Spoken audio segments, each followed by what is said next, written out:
hoje a gente está num lugar que lá no século XVI os bandeirantes também estiveram. É aqui também nesse bairro que existe uma cidade. Uma cidade universitária. E inclusive aqui também está um dos institutos de pesquisa mais importantes da cidade. Acho que se vocês já sacaram que eu estou falando do Butantã, que lá atrás o nome do bairro era escrito com N, agora é com tio. O nome mudou, mas a tradição do bairro continua e são essas histórias que a gente vai te contar hoje.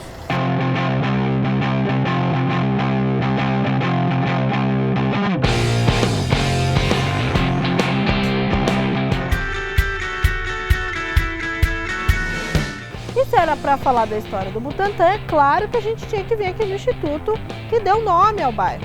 E além de contar muito sobre a história desse lugar, o Instituto Butantã é um dos principais produtores de vacinas e soros do país. E é toda essa história que a gente vai contar para você agora.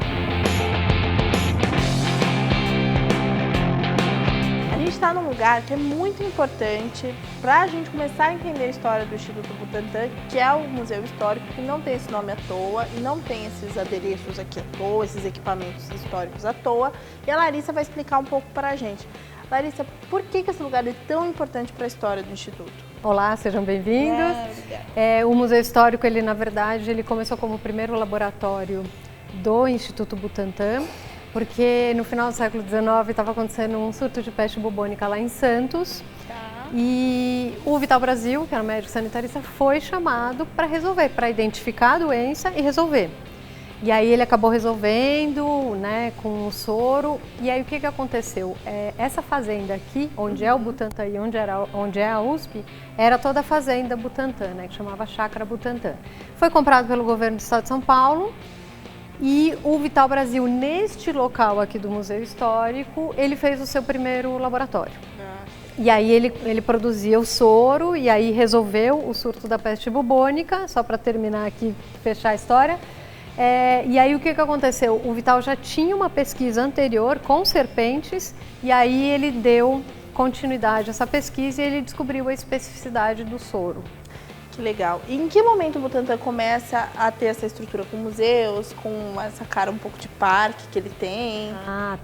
Aí na verdade foi toda uma construção, porque a gente vê, quando você anda pelo parque, você vê muitas construções antigas e também assim, muitas são da época de fato, né, do início do Instituto Butantã, mas outras construções foram feitas depois, né? Então, em termos de museus, os 3 museus que a gente tem aqui no campus, cada um tem uma data.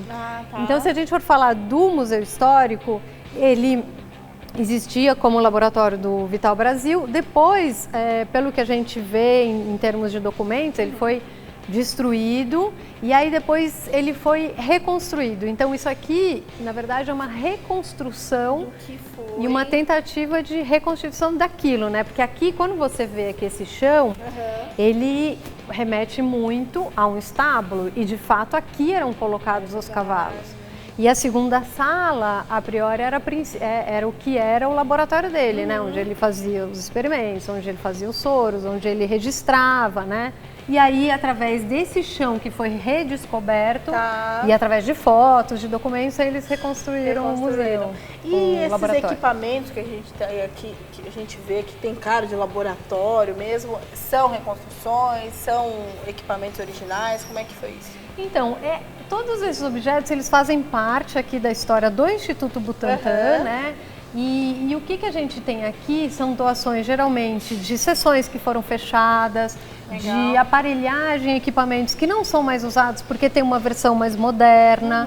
Então, a gente tem um compilado, assim, bem variado, né, em termos de equipamentos, tanto laboratoriais, né, como a gente passa pela produção do próprio soro, que a gente antes usava o tubo de sangria, agora a gente usa a bolsa, né? Então a gente também fala um pouco dessa evolução, além dos processos em relação à produção de soros e vacinas.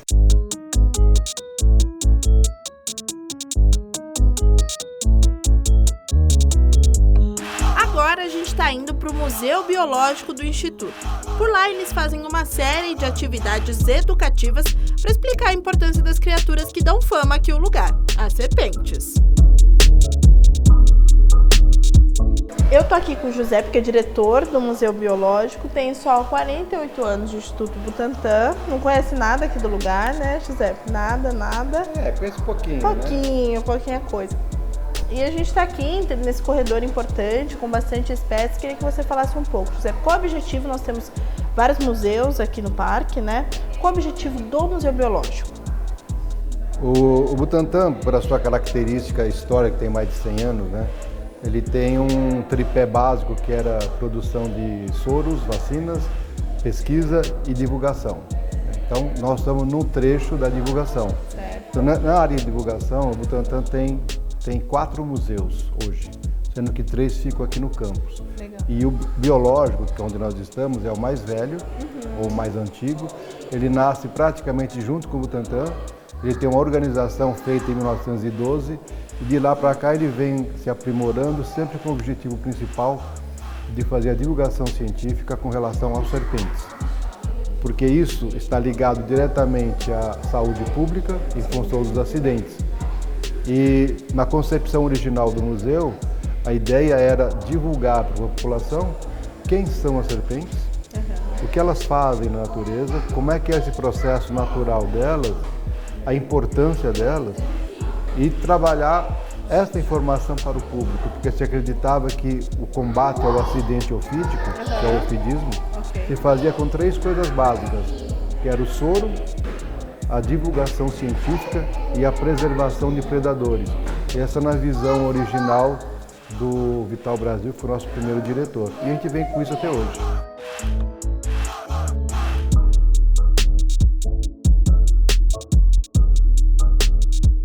O Butantan é muito querido pelos paulistanos, né? A gente está aqui, tem visitante, final de semana você me falou que isso aqui fica uma loucura e não pode divulgar uma novidade, trazer uma espécie nova para cá que começa. Tem projetos que são muito famosos, né? O paulistano vem até o Butantan, vocês recebem muitos visitantes, como é isso? Nós temos uma visitação muito alta, levando em consideração o parque que nós temos. Durante a semana, o nosso principal público são as escolas.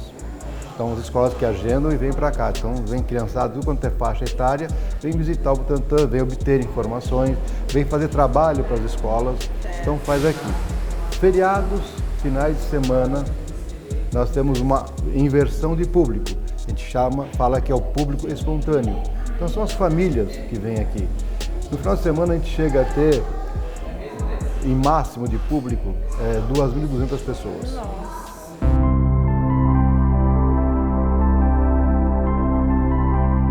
E lá na abertura do programa eu disse que o Instituto Butantan é um dos principais produtores de soros e vacinas do país, né?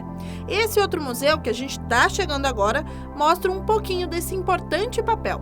Vamos lá conhecer. Bom, a gente está aqui com a Ana, monitora do Museu Caçula, aqui do Instituto, último a ser inaugurado, né, Ana? Mas não menos importante, claro. O que o visitante encontra no Museu de Microbiologia? Aqui o visitante tem a oportunidade de conhecer um pouco mais sobre a história da microbiologia. A gente tem uma exposição de longa duração aqui que conta vários pontos importantes dessa área. E a gente também tem assuntos sobre a imunologia, tanto é que o Butantan é um dos fortes produtores de soros e vacinas. A gente tem um papel muito importante na saúde pública. A microbiologia é uma das áreas que trabalha micro-organismos que inclusive estão relacionados com a produção de vacinas que são produzidas aqui no Butantan. Então a gente tem toda uma relação com a produção e a pesquisa que o Instituto faz aqui.